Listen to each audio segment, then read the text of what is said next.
They took me at the firing range, boots on gravel. Cold metal pressed against my wrist. The cuffs clicked before I even lowered my weapon. CID, you're under arrest.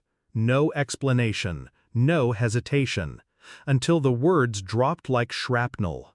Your wife and daughter reported you. They will testify against you in court. I didn't blink, didn't protest.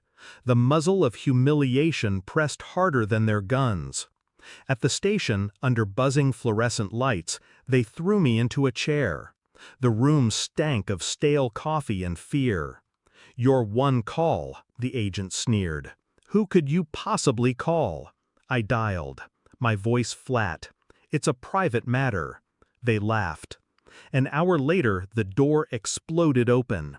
The director of the CIA stormed in, his voice thunder. Uncuff him this instant. Silence followed. But inside, I was already gone, already cold. Because betrayal like that doesn't strike from strangers, it seeps through blood. And I knew I had to find out why. They said it was family, my wife, my daughter. My blood turned poison. The reports they filed painted me as a traitor. False accounts of money transfers, shadow meetings, foreign ties. Enough to end my life, not just my career. I replayed every conversation, every glance. The way my wife avoided my eyes at dinner. The way my daughter's laugh grew quieter when I entered the room. Seeds I ignored, blooming now into a garden of knives. Denial tried to creep in, whispering excuses. Maybe they were coerced. Maybe someone forced their hand. But the signatures were theirs. The language, intimate. Too detailed to be fabricated. It wasn't coercion. It was intent. I stared at their photographs in the file. Two faces that once meant home. Now, evidence. They thought they buried me. Instead, they had unchained something older, sharper. I moved in silence. Phone records first. Numbers dialed in the dark hours. Hotels booked under aliases. Not mine. Hers. My wife's. Financial statements next. Deposits from sources that reeked of laundering.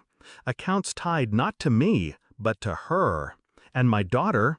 Her university messages leaked into my hands through old contacts. Emails exchanged with one of my enemies, feeding him information about me. Maps, schedules, weak points. The betrayal was surgical, coordinated. And yet, their mistake was arrogance. They assumed my silence was weakness, that a man doesn't plan in stillness. I walked among my colleagues, calm, detached, smiling when required. But inside, I was dismantling the puzzle piece by piece. Each thread I pulled unraveled the truth further. It wasn't just personal, it was transactional.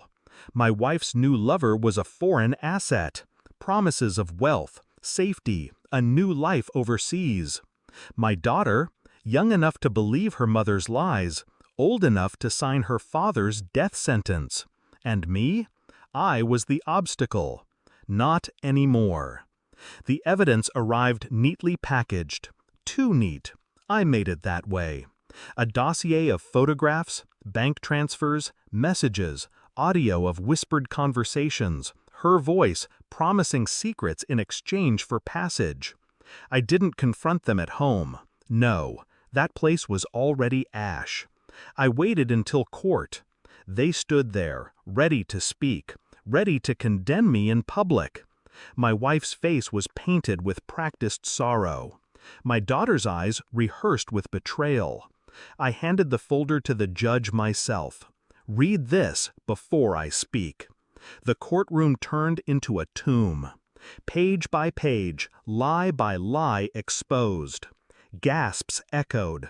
My wife's mask cracked, her lips trembling with excuses.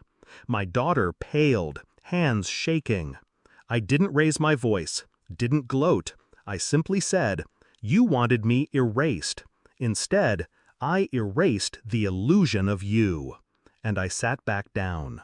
Their collapse was immediate. The lover fled. The money trail backfired. Assets frozen, accounts seized. My wife's name turned to poison. My daughter, complicit, dragged into hearings that stripped away her future thread by thread. I never lifted a finger against them. I didn't need to. When the verdict came, they were no longer my accusers. They were defendants. I passed them in the corridor once. My wife's voice cracked, begging, "Please, for her sake, forgive." I cut her with silence sharper than any blade. My daughter's eyes filled, searching for the father she once had. She found only the man they created. "Fathers protect," I said quietly, "but you chose to burn the bridge." I walked away. Their cries followed, but I didn't turn. Freedom felt heavier than the chains. I sat alone that night, in the quiet of my empty house. Their photographs lay in a box on the table. I didn't burn them. Burning implies passion. Passion implies care. I simply closed the lid. They had carved betrayal into my bones. But betrayal, once seen, is irreversible clarity. I wasn't theirs anymore.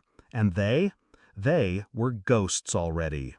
They thought their lies would bury me, yet it was their truth that became the coffin, and I was the one who nailed it shut.